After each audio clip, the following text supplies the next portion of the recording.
And we're back. And we're back. Indeed. After an unintended 3-week hiatus. Yes. Yeah, that just kind of happened, didn't it?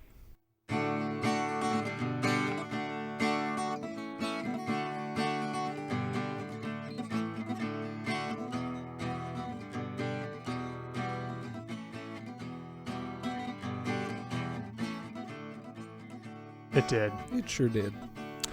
It's okay, though. But life happens sometimes, you know? Yeah, sometimes you go to Montana and then...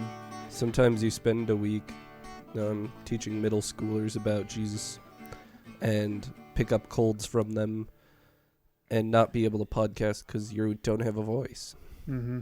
That'll do it. Voicing is an essential part of the whole audio-only podcast thing that we do here. Kind of. You can't exactly pantomime or sign language a podcast. Not exactly. Podcast for deaf people is just like a blog. Pretty much. A podcast for the deaf. You can't even hear it. What would that be? KRDL, the Colonel. We're back. Yes, so I went on vacation and didn't probably leave enough instruction. Didn't leave any instruction on how to get into James's computer. Mm-hmm. So that sort of put the damper on that. And then when I got back, Riley was gone, and Nathan and I couldn't think of any content. So we decided to start watching some things so we have stuff to talk about. But now we're here. Mm-hmm. But now we're here. Here we are. And the person who has content is back. Mm-hmm. How have we been these last 3 weeks, boys? It's been a ride. It's been time. It's been a lot of 3 weeks. It's been 3 weeks since you heard about me. See, that time I didn't even start that. It's an appropriate reference for this. Yeah. I interrupted you, Riley. I apologize. Yeah. No, that's I was just making stuff up as I went along. So you had your JP2 camp. I had my Montana the hiking JP2 trip. camp. And I had a lack of co-hosts, so Mm-hmm. I forget. Did you have a family reunion in there? I had a weekend that was a family reunion. Yeah. Although it was, I don't think we missed any recording during that time. No, that wouldn't have been a cause to miss recording because it was over the weekend. Mm-hmm.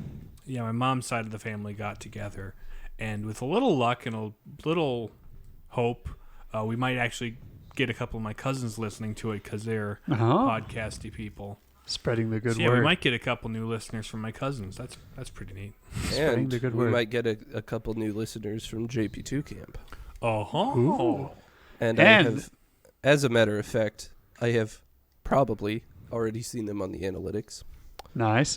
So 2 people that I know of for sure, Daniel Suda and Julia Steffel. shout out out to you to guys. you too. Shout out. Thank Shout you out for to you listening. guys for JP2 service team. Are very cool. Congratulations for being the 2. Yeah, welcome to the 2. Yeah, and if you haven't been listening to this podcast for long, you might not be familiar with our bit about the 2 listeners. And no matter how many listeners we will ever have, it will always be 2.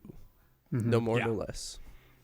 The 2 is divisible into numbers larger than 2, but the substance of 2 remains. As long as you don't think too hard about it mathematically. Don't just think too hard. At least. I love when we were both in sync about that. Yep. I mean, we always are. Nathan and I are always on board with the puns. I must have been super tired because when I was hiking in Montana in the mountains, I must have been so tired that I just kept dropping puns without trying. And the people I was with were laughing, and I was like, what'd I say? Oh, crap. Not this again. So it wasn't that you were intentionally making puns. It was just the things that you said could be understood as such. Mm-hmm. Well, because you're pretty good at calling those out. Oh, yes. And then I try to play it off as on purpose, but we all know the truth. But yeah, it's kind of fun when that plays out. Laugh at my own expense, self-deprecating humor. TM. As straight white Christian males, that's the only kind of humor we're allowed to have. Mm-hmm. Can't make fun of anybody else. It's not politically correct. Speaking of straight white Christians, I had a thought while I was at Mass this weekend. Okay. Carry on. You see how, you can audibly see how we, the podcasters, have pop filters or protection for our microphones, right? Why don't they have pop filters on church microphones? Just think about how much less abused our ears would be at Mass sometimes. It depends on the reading. Even like whether it's the lector or the priest or the priest is more difficult because they have to wear like a clip-on mic. But with those plosives, have to wear a clip-on mic. Mm-hmm. The other thing is there's two kinds of people who go to read at the Ambo. There are those that adjust the microphone to be altogether too close, and those that do not adjust and also don't project properly to make it reach the microphone. So you strain your ears to try to understand what they're saying. And then they lean in for one word, and it's a P word. And you're just like listening. Boom! Whoa! Ah! The word of the Lord. What? Oh, right. But yeah, no. At least for choir and stuff, it'd make a lot of sense to have pop filters, like these little mesh things that protect the microphone from plosives. Imagine miking your choir. Yeah. We don't need that. Just get more people. Yeah, there you go. Just have a bigger choir. Just have the church acoustics do the work. Put them in the loft where they belong, and the acoustics work to their advantage, like it was designed to. Mm-hmm. Yeah, imagine like doing architecture to like make voices go directions. Imagine matter and form being important in design. Imagine. Imagine. No. You skipped a few steps there. Imagine matter and form being. Right. Imagine matter and form. Imagine matter and. Imagine matter. Imagine. It.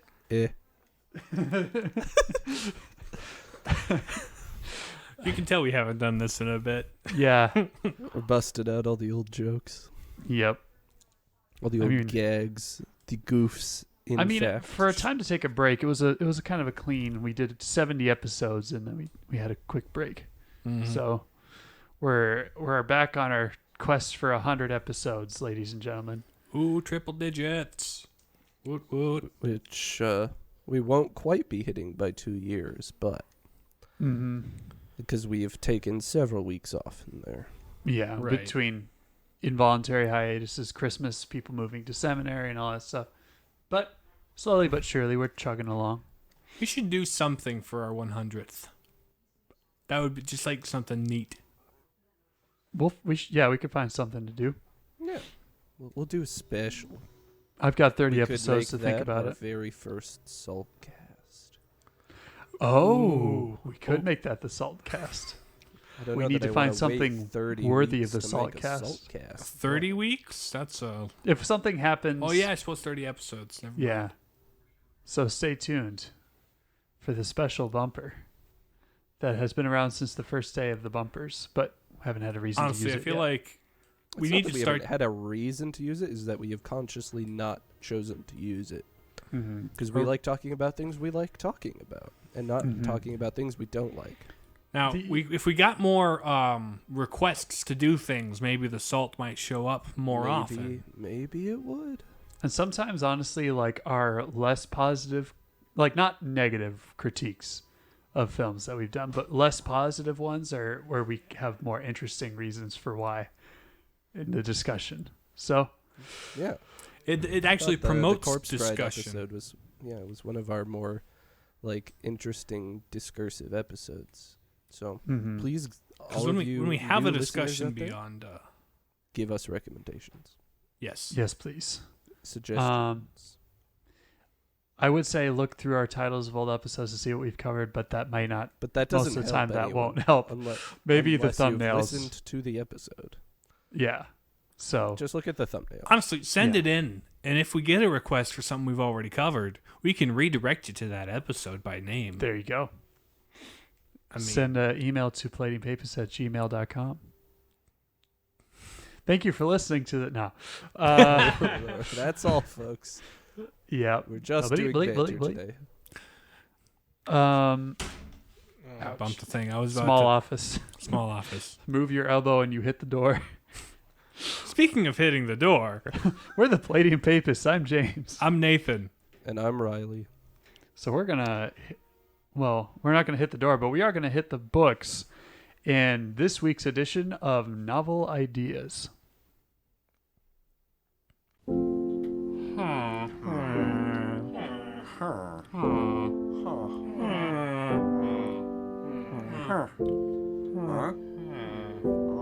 Oh, a novel idea. So yes, Well, novel this is the ideas. first turns time- out we might actually be hitting some doors. So it Oh. was an oddly apt transition. For So good something for you have smacking never- your elbow into the you doorknob, have never Nathan. read.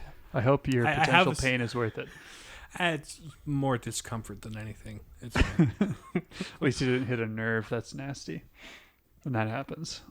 Like that little So, nerve in your elbow. friends, just a word of warning. I'm still getting over a cold, and the more I talk, Case the more in I point. feel the need to cough. So, just bear with that, if you would. Mhm. Would you kindly? Would you kindly listen to this? Would you That's a different kindly? episode. It is a different episode. Mm-hmm. That you We're could not also talking about listen to. Bioshock today. We're not talking about Bioshock 2. We're talking about Keys to the Kingdom. So, Keys to the Kingdom is Oh, a doors. I get it. seven book fantasy series written by Garth Nix, who is a sort of obscure-ish Australian author. The series is Heck of a kind name, of though. it is. It's a young adult-ish. It's slightly younger than young adult. It just fiction. doesn't follow a Hunger Games archetype. It does not. I would say it's like an 8th grade-ish Lexile level. Okay. Mhm. And that really comes out when you read it when you're older. It's like when I read it Sure. in 6th grade-ish for the first time, I'm like, wow, this is pretty neat. And I read it again like after high school, I'm like, this is extremely simplistic in its word choice. Yeah. That's just the nature of the beast. It is nonetheless a pretty darn good series. So I'm gonna talk about it. So the story begins with our main character Arthur Penhaligon dying of an asthma attack Oh. when Oh. a mysterious figure named Mr. Monday hands him this key. And Mr. Monday, he's in the middle of an asthma attack, Arthur is, and sort of out of it as a consequence of that. But he does overhear Mr. Monday explaining that he is doing that to fulfill an order from some person called the Architect. And it's the Mr. Monday expects that Arthur is going to die because this asthma attack is pretty severe, so that he can just take his key right back and be on his way. But, much to his chagrin, Arthur does not die because the key is a magical artifact, and its power, heals him a bit, so he doesn't die and gets better over time. Oh. And he discovers that this key gives him the ability to enter the capital H house, which is this mysterious, mystical house that is not on Earth, which we eventually learn is in a different dimension entirely and is the center of the universe. Oh. So, at the same time, there's a mysterious plague popping up in his hometown and wreaking all sorts of havoc, so he goes into the house to see if he can find a cure, because none of the natural means that they've been trying to solve this thing has been doing anything. Oddly topical for pandemic tide. Upon arriving in the house, we meet a girl named Susie Turquoise Blue, who we later find out is inhabited by one of the 7 parts of the will. And the will is this animated living document that the architect left behind when she disappeared. The architect is she. That is a thing we know. So, this little frog-looking thing is literally a frog in the throat of Susie, and the frog jumps out, and her voice is all better, but the frog can also talk and stuff. Huh. This is an intriguing frog. It is an intriguing frog. So we also meet over the course of time, the Old One, capital O, capital O, who was imprisoned by the architect for interfering with the secondary realms, of which Earth is one, among others. Got to own the olds for, meddling with the. I forgot what you just said. The secondary realms. Secondary realms. Secondary realm. Thank you. Is there a primary realm? Yes, the house. The house? Okay, that's what I figured. The secondary realm is where the regular people live and what they think is the regular. Earth is one of the many secondary realms. Where the plebs be. I see. So all the denizens of the house are immortal and stuff. Higher beings and such. He begins to discover that the house is very much fallen into disarray without the architect being around, as one might expect. Mm-hmm. And all the other guardians of the house, known as the Morrow Days, have fallen prey to each of the 7 deadly sins. And there's 7 days in the week. That's not explicitly stated. Mm-hmm. And one of them is Monday. One of them is Monday. Okay. Is that like Garfield's arch nemesis? Well, yes. Is Monday's deadly sin sloth? Because that would fit with Garfield even better. Really? Yes.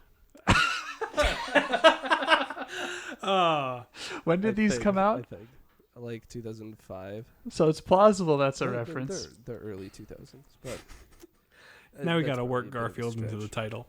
A stretch, but headcanon confirmed. So the will tells him that he needs to recover ownership of each section of the house and its corresponding key and its corresponding piece of the will. So he has to acquire all those things in order to restore order to the house. Mm-hmm.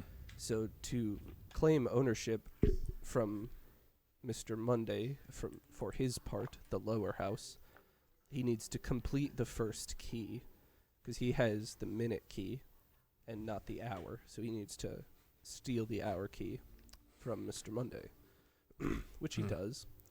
And he uses the completed first key to heal Mr. Monday of his sloth and returns to Earth to fix the plague with his new magical key.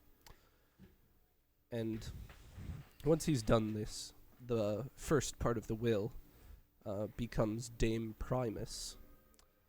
So it's like the personification of the will, as it were. Mm-hmm. And at midnight on Monday, so the instant Tuesday begins, he gets a call from her saying, "You got to come back to the house right now. We need you over here." Mm-hmm. So he goes back to the house. 6 months have passed in the house. And the next Morrow Day, Grim Tuesday, has found a loophole in the agreement that forces the Morrow Days to give Arthur the pieces of the key and their domains and such. So quick question. There are 7 books, right?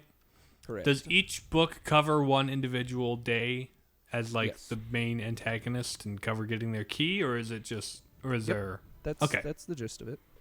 Okay. Easy to follow and relate to story structure. Mm-hmm.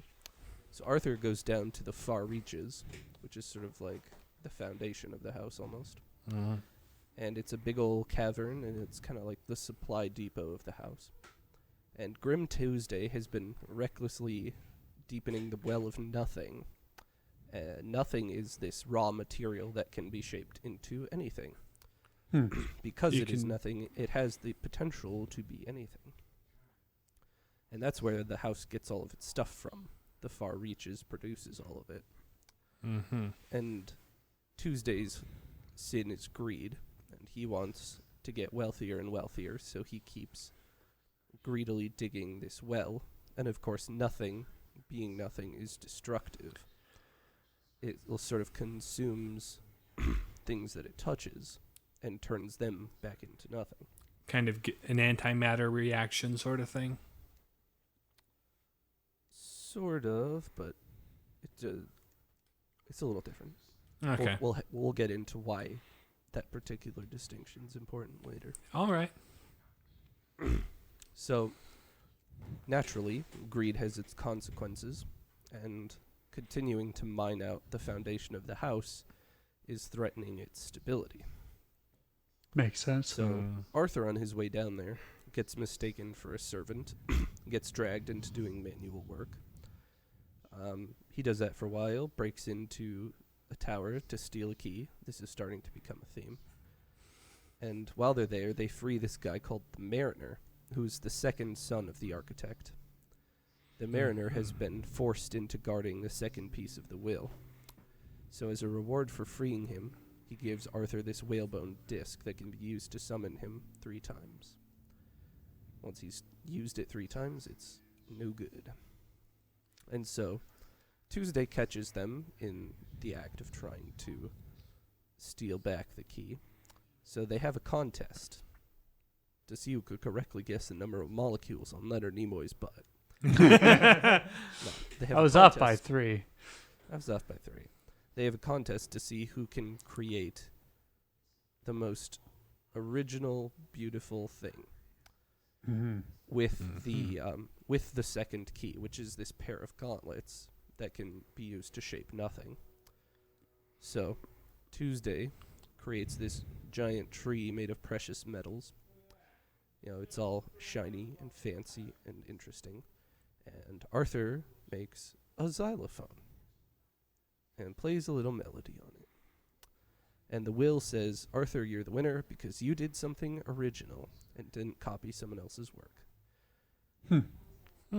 So he wins the second key as a result of that. And he is also discovering at this point that he's turning into a denizen of the house and thereby losing his humanity. So he asks Dame Primus, having absorbed the second part of the will now, to reverse it, which she does, but it leaves him very weak and he can't really do much. So after his coma, he gets a request from Drowned Wednesday to meet up. And so thus begins Book 3. Arthur gets swept by a mystical, magical flood back to the house and goes on some random sailing adventures because this is the boat-themed book. And eventually meets up with Wednesday. And she's all like, yeah, I kind of regret my part in fracturing the will and making this harder for you to, you know, make our lives better and stuff. And also because it turned me into a giant gluttonous leviathan, which is a undesirable side effect. That would be the source of some regret. Yeah. Yes. So she wanted to give up her part and just give it back. But the other days were like, nah, we kind of need you to be in on this plan. So they stripped her key of most of its powers. They steal back the third key by doing a sudden death match with a pirate. And as Arthur you becomes guardian of the border sea, which is Drowned Wednesday's domain. Obviously, her thing is gluttony, and she can't stop eating everything. Nom, nom, nom, nom, nom. Thus we move to Sir Thursday, Book 4, and we find out that the first 2 other days have been assassinated. Drowned Wednesday kind of naturally dies as a part of releasing her part of the key. And the first 2 days that we have beaten so far have been killed. So we figure something is afoot. Arthur gets drafted to go fight Nam, which is the Great Maze in Sir Thursday's domain. They're having a war against this guy called the Piper, who's another one of the sons of the architect. People They won't forget pay to him, pay so he's him? all mad. We both went to the same joke. And the Piper is someone who also likes messing with the secondary realms a bit. So he'll go in and steal children from there, bring them to the house, and they are known as the children of the Piper. Sure. And one of Arthur's best friends, Leaf, is one of those children of the Piper. But Leaf isn't super important to the plot, so we haven't mentioned her so far. She's just kind of there. So, yeah, we get drafted, and back on Earth, there's this magical clone of Arthur called the Skinless Boy, who is once again doing an epidemic in his hometown. Because we have to have a conflict as to why Arthur doesn't really want to stay in the house for all that long. He's got to go resolve problems on Earth all the time. Can't have him just sticking around the house. So they do a plan to distract Sir Thursday by making him mad, because he's the wrath guy. And they get the fourth part of the will to escape, and they grab it, and they beat up Sir Arthur, and then he becomes the guardian of the Great Maze. Mm-hmm. So now on Friday, Lady Friday is chilling on Earth, pretending to be a doctor, like you do. Mm-hmm. And instead of actually healing people, she's kidnapping thousands of them and drinking, audible air quotes, them, to experience their emotions, because denizens of the house are immortal, unchanging things that don't have emotions. This is your PG-rated lust? This is your PG-rated lust. Got it. So Friday kind of doesn't care about ruling her part of the house or making sure that it is, doing okay at all. So she sends a message to Arthur and Saturday and the Piper and says, "You guys can have it. Hash it out." I mean, let's face it, most of us on Friday are just about ready to hang up the towel anyway. Yep. So Most people go drinking on Friday. Mm-hmm.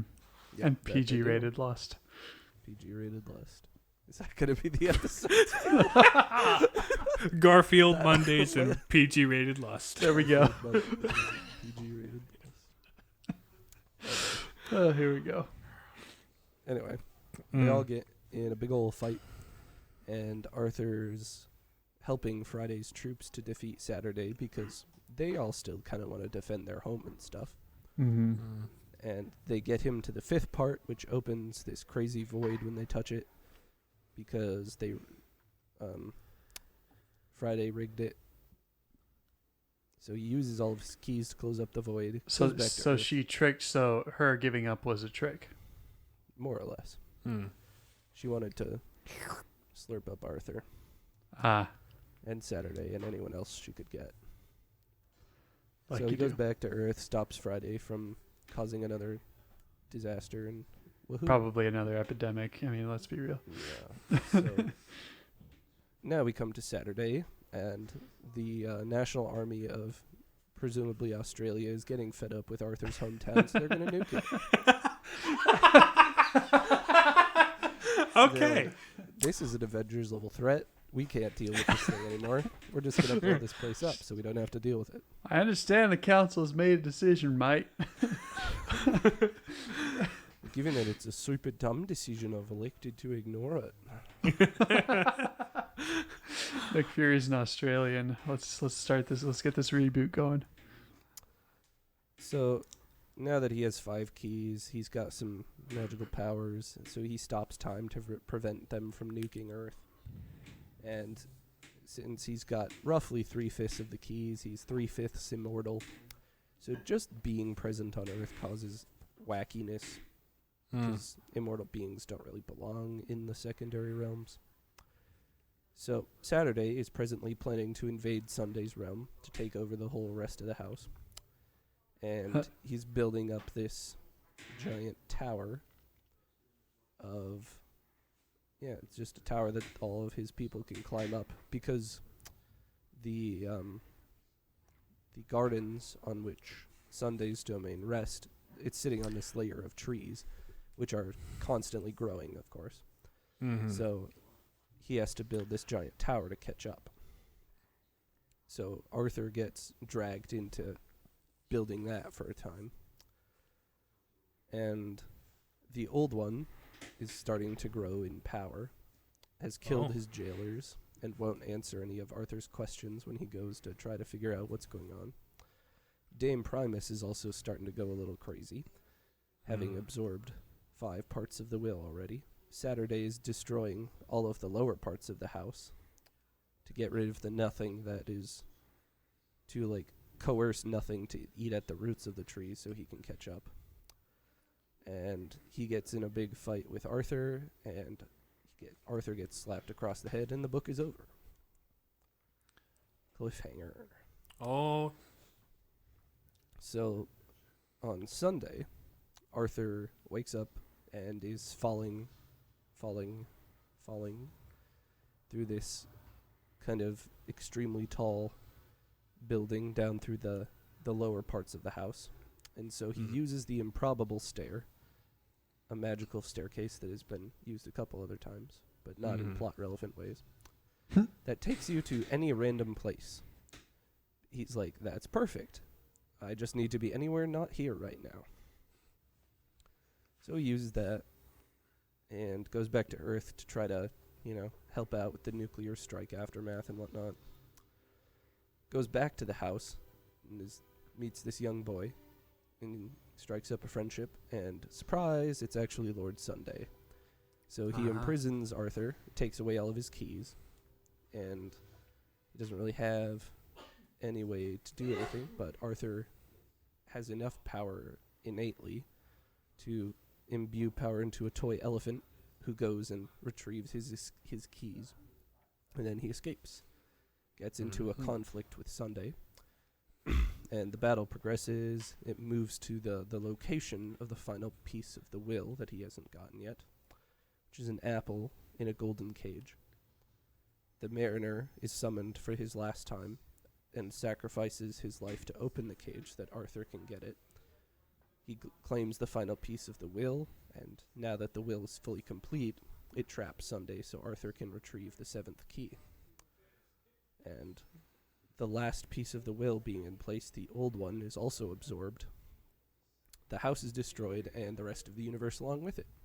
There you go. So Arthur is chilling there with the will, and the will explains that the architect got bored of living, but also couldn't stop living without destroying all of creation.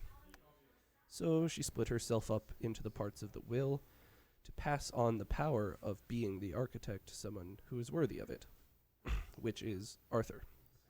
Whoever could assemble all of the keys would be given the power to become the new architect. So Arthur does that and says, I kind of like things the way they were. So I recreate the universe as it was, but can't recreate my mom. And recreates all of his friends and skips off happily into the void. And there the series ends. I see. So there's got to be quite a bit of symbolism and allegory going on here. Well, yes, obviously. By the way, it seems like Saturday was envy and Sunday's probably pride. That's correct. Okay. That's the vibe I was getting. Just so that we have them all labeled now. So, yeah. So, give me your guys' initial thoughts and reactions.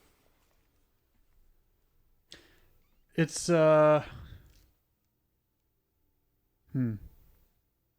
sure it'd make a lot more sense having read the books. But, I mean, it's not hard to follow. It's just very, There's a lot. Yeah, there's a lot There's going a lot on. that goes on. And I truncated a tremendous amount of what goes on. Right. Because it's, intra-book plots that don't really affect the overall. But, yeah. So, some of the cool stuff about this series. It's a very kind of interesting thought experiment about several different things. Firstly, it's a thought experiment on what a non-triune God would be like. No, this isn't explicit by any means, I don't think. No. But it's like, if I... Coughing noises. If God was not in relationship with anything, there would eventually reach a point where existence would just become unbearable. Yeah. It's kind of like in Lord of the Rings with immortality, like the elves get tired of living, so they go over the sea. Like when you have infinity with it, like or when you have all that time and ability, from a human mindset, at least you wouldn't know what to do with that. From a human mindset, we're created for community because God is a community and we're made in his likeness, right? And so as a thought experiment, making a person, an individual person God, and going from there, what would that How would result the look universe like? be oriented if God was oriented some like something else? Right. Yeah. And it really causes you to wonder, like, was the architect at one point a human? And just ascended in much a similar manner as Arthur did? We don't really know. Yeah. How many times has this cycle happened? Is this in just an infinite cycle of new people finding new ways New people linking themselves to the fire, and is this new Neos being chosen to reboot the Matrix? The deity powers in whatever arbitrary way they want over the course of time? Who knows? But it's pretty clear that a god who isn't in relationship in a meaningful and infinite way will eventually get bored of life. And that sort of lends itself to an understanding of why we believe in the Trinity. It's just God is in relationship with God. And the relations within God constitute the persons of the Trinity. They aren't distinct beings. They are all in one substance of the Godhead. But at the same time, there are very much real relationships. So in that relationship, there's perfect satisfaction and perfect love. yeah, God is content within God's self. There is no need to create. But because of a superabundance, But because of where an creation abundance comes of in. love, that's where creation comes in the Christian view. The creation in the Keys to the Kingdom comes, almost out of boredom. It's like, I need to Let's find try some something way different. need to find a way to occupy my time. So she I'm became gonna an architect. I'm going to do this thing because it becomes arbitrary. And that's very much something we've been arguing against in the Catholic intellectual tradition since Occam. That God doesn't do things arbitrarily. Yeah. His view is that, essentially God is opaque to us. Everything he does must be dictated by his will alone, not by his nature, because he would be constrained in that case and not perfectly free. Which, when you think about it at face value, is an interesting argument. But when you really dissect it, it comes with a lot of problems, which this book series points out. If existence is arbitrary, then why did God create it all? Why do we exist? What's the point of existing? Yeah. It all seems so meaningless. It's sort of it's a self-defeating sort of proposition. It's like time. Yeah. It's like existence has no meaning if God couldn't even find meaning in it. Yeah. It's just not. It doesn't make any. It wouldn't make sense that it doesn't make sense, because we're able to make sense of things. That's sensible. Keeping up. We could, in theory, you could make sense of things in as much as God has created the world arbitrarily in a particular way, and you are simply noting that particular way. That's set. Yeah, because set God up in a certain fashion. He created the world a way, and makes it consistently that way. Would that kind of fall in line with sort of a deist point of view, where God just sort of set up the universe and was like, okay, do whatever that's you want? another point that I was going to get into with this, is that it is kind of a deist model of existence, such that God, in this case the architect, could literally fracture herself into pieces and the universe would continue. So contrast that with the Christian view that, like, God, basically God's own substance is not in the world. He did not put himself into creation, because then he would depend on creation continuing to exist for his own edification. And everything exists by the will of God. Like, if he stopped willing something to exist, it would no longer exist. It would cease never to exist. Correct. So all that exists is what God wills. Yep. Another interesting thing the series talks about is obviously the effects of sin, and the ripple effect of sin in particular. it doesn't characterize it as this isolated, personal, individualistic consequence. You know, there's no real objective morality in this system. You know, when you're an infinitely powerful being who is not really governed by reason, you simply do whatever you want to do.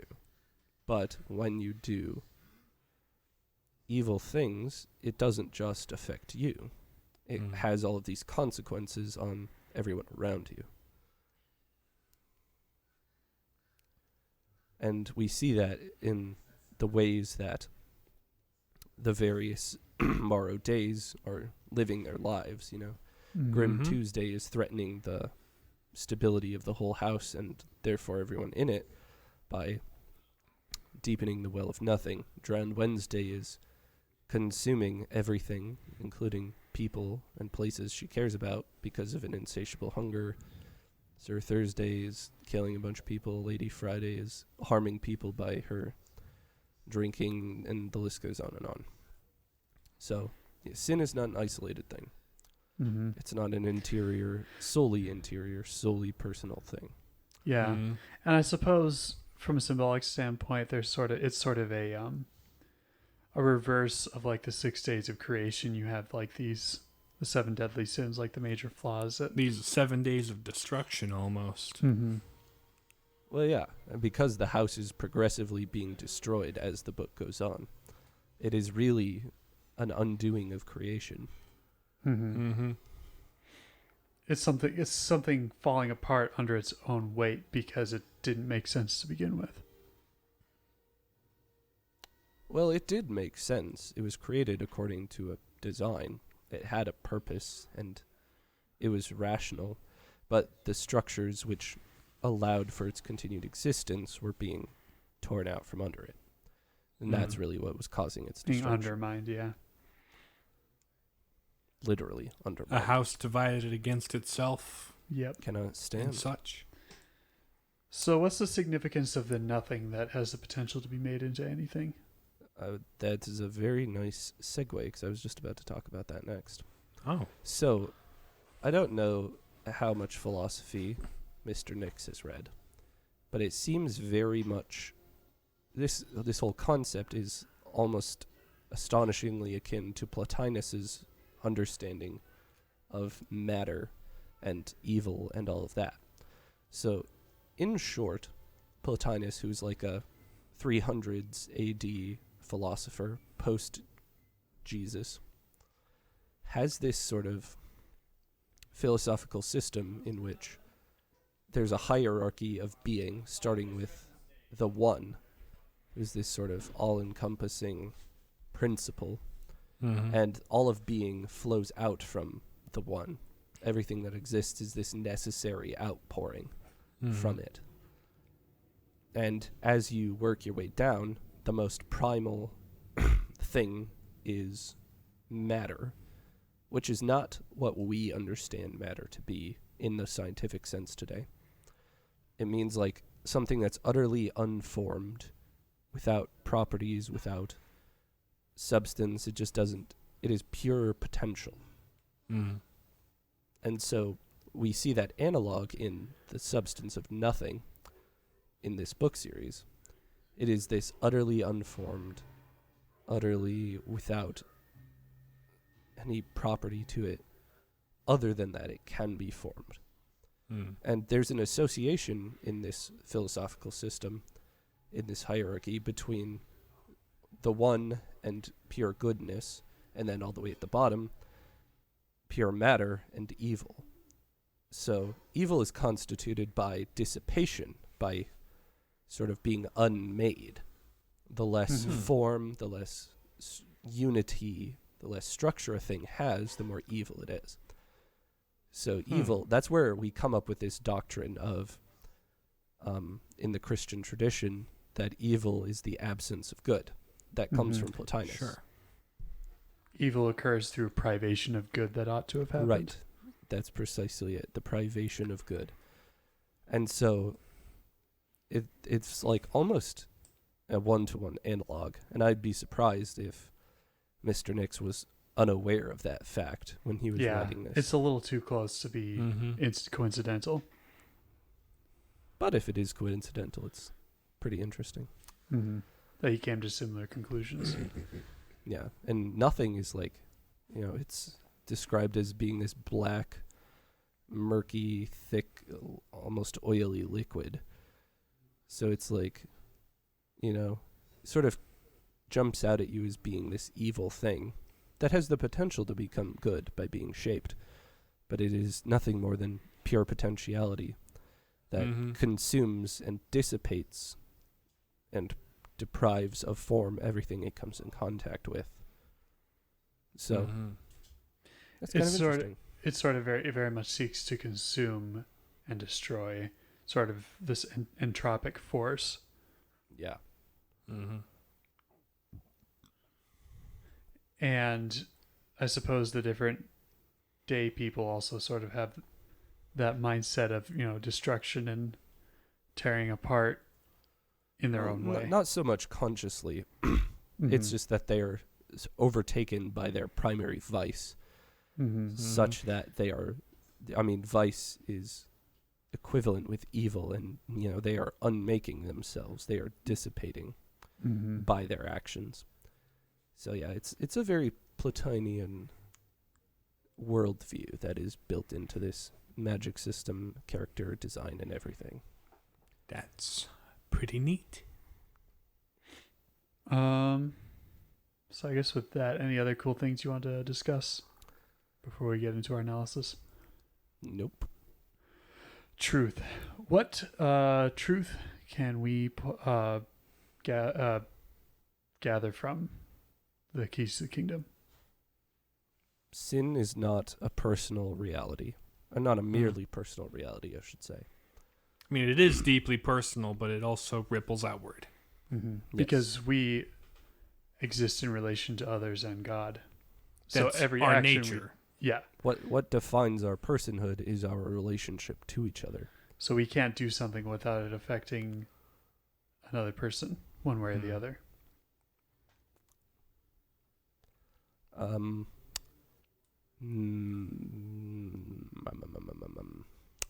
to put this? Yeah, evil leads to more evil, dissipation to more dissipation, privation to more privation. It just in every facet of how this book is constructed, it's like all of the things that are evil sort of lend themselves to more destruction. It's Now, self-perpetuating. Right. You got to have somebody step in and actively work against the evil to bring any kind of good out of it. Now, in the time of Plotinus, was there any sort of church fathers or Catholic thought that sort of had a reply from the Christian traditions perspective? Augustine was about 50 years after him, and Augustine uses Plotinus pretty extensively. So he does, address some of the things he talks about. Sure. A lot of the well-known church fathers were before Plotinus' time or around his time. That makes sense. Let's see what's another element of truth. I suppose what I'm trying to think if there's some with the main character. I'm trying to remember his name. Arthur, yeah. There's probably some significance to that name choice. Yeah. I mean, given that his last name is Penhaligon. Yeah. Reminiscent of Pendragon. And he inherits a great power. That goes on some journey. There's definitely some King Arthur stuff we could draw parallels to. Some King if Arthur I was more familiar with it, I could. Goes on a quest to unlock the keys to a powerful force. Now there's the will. Yes. Which is an apple in a cage, interestingly enough. The seventh piece of the will. Seventh and final. Is an apple in the cage, yeah. Yes. There's a whole lot of symbolism in the Lord Sunday's domain, which is called the Incomparable Gardens. To the Garden of Eden. So, But you can't compare it to anything. but it's incomparable. It's, And in opening that cage and receiving the will, you are enlightened to the true nature of the universe. enlightened to a level, to a godlike level. You shall become like gods. No, as it sort were. of, not even just godlike, but you become God. Insofar as God is understood in this universe. Yeah. Which is a deficient understanding, Right. to be clear. But that's sort of the point of this book, is like, if this world existed this way, it would sort of be absurd. And would kind of suck. Which, in a way, is another point in the truth category, right? Like this is a rebuke of, like this series is a rebuke of that mindset. Right. Nominalist, voluntarist metaphysics. Especially voluntarist. Because people would say like it's up to me to become my own god and make the world in my own image. And that's sort of what happens with Arthur at the end. Like he remakes the world the way he'd like it. Huh? Though unwittingly. Yeah. He had no idea that was going to be the case until it happened. But it's just like, yeah, if that was the case, like you people think, it'd be kind of ridiculous and silly. So yeah, the truth doesn't come so much in the form of the story actually being true, but what it exposes about that line of thinking. Being a thought experiment and all. Right. Whether it tried to be or not. It's not really clear from... I mean, it's been quite a while since I've read it, and I haven't read it since I really have studied philosophy, so it'll be interesting to go back and look for more definite signs of that. Do another little deep dive. Goodness. What is good in The Keys to the Kingdom? Arthur has a very good support system in all of his friends that he makes along the way, and he just genuinely seeks to understand the struggles of the people of the house and the circumstances into which they've been thrust by the vices of their guardians. So in every book, Arthur participates in some action that like counteracts the vice of the particular domain he's working in. And thus obtains the key to their power. And thus obtains the key to virtue. So that's a really cool thing. He's like, you know, when he goes into the greed realm, he does manual labor to make him appreciate like the value of work and not just senselessly owning things. Yeah, because virtue isn't simply the absence of evil, it's the presence of something good and sort of the counteract. Because if you just have an absence, nature abhors a vacuum, so it's going to get filled with something.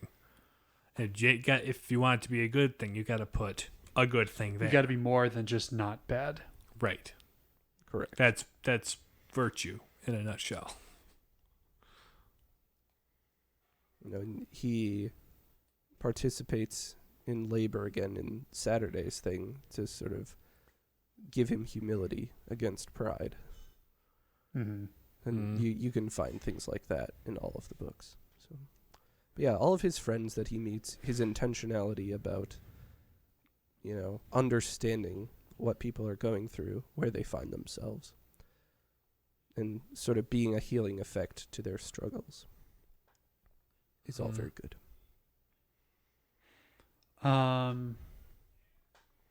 Beauty. The world building in this book series is really phenomenal. It's, you know, for something that could be like kind of heady and highfalutin and fantastical, it seems like it does a pretty good job of keeping things coherent and narratively interesting. The narrative is really interesting in the first two and the last two books, and the middle is all kind of isolated, episodic. Monster of the week kind of thing. Monster of the week kind of thing. Because we got to get through all the days and the sins, so we'll put some stuff in there. But all of the environments are drastically different in each of the places, and they are also well crafted, and despite being this high variance hodgepodge of things, it's all works together so nicely. I was going to ask, do they ever go to any of the other non-Earth secondary realms that people keep messing with?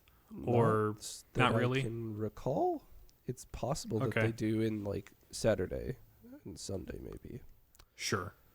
But it's been like... But like the house and Earth are the only places where the important things happen? More or less, yeah.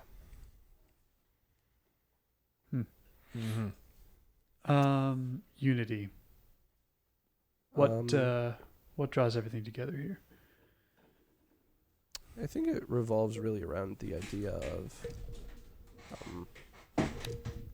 the virtue counteracting vice and like wondering at the nature of things. Yeah, that's really the driving force in the book, is like seeking towards what's really real and what's really the truth.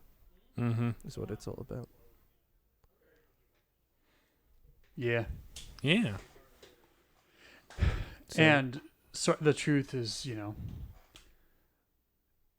grounded, like the fabric of the, God is truth, and sort of the fabric of the universe is woven together. So, and there's a lot of unmaking and remaking in the story, and so, like, truth being foundational is in the Catholic view. Yeah. Well, what's true is that we're grateful for you listening to the Flating Papists. You can listen to us on Spotify, Stitcher, Google Podcasts, and Apple Podcasts. Follow us on Twitter and Facebook at Palapapists.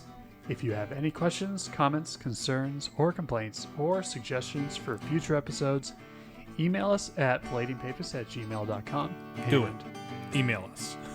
Yeah. Please give us suggestions. Yeah, please We give us want to review suggestions. content. And refer us to your friends if you think they would like this podcast. So, we want to make that one big two. So, assuming everything goes according to plan, we will be back again next week. Talk to you guys later.